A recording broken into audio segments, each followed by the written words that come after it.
దేవుని బిడ్డలారా, ఈ దినము దానియేలు 9:9 వచనాన్ని ధ్యానిద్దాం.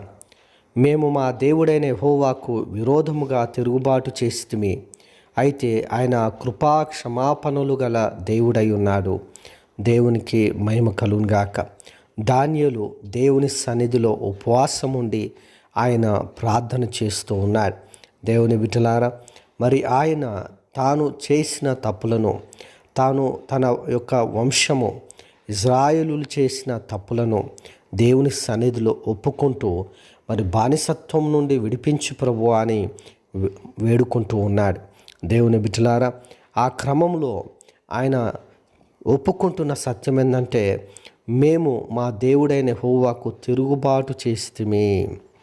నిజముగా దేవుని మాట వినక, దేవునికి లోబడక, వారికి ఇష్టం వచ్చినట్టుగా జీవిస్తూ దేవునికి విరోధముగా మరి దేవుని ఎడల తిరుగుబాటు చేసినందుకు వారు బానిసత్వంలోనికి వెళ్ళిపోయినారు.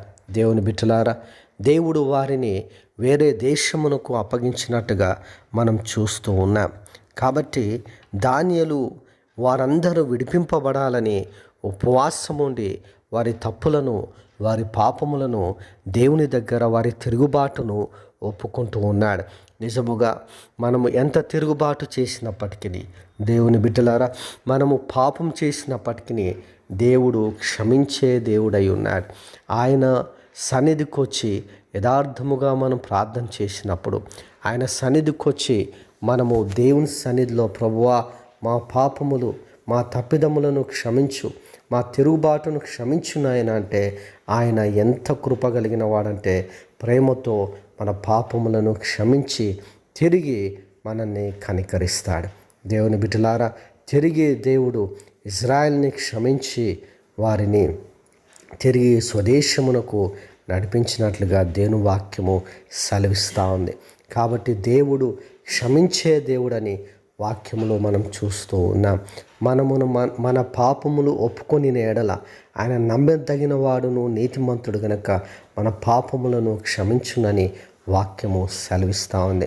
కాబట్టి దేవుని బిడ్డలారా, మనలో ఏ తప్పిదం ఉన్నప్పటికీ, మనలో ఏ తిరుగుబాటు ఉన్నప్పటికీ దేవుని సన్నిధికి వచ్చి పశ్చాత్తాపడి మనము దేవునితో సమాధాన పడిన ఎడల ఎంత ఆశీర్వాదం, ఎంత దీవెన మనకు కలుగుతుంది.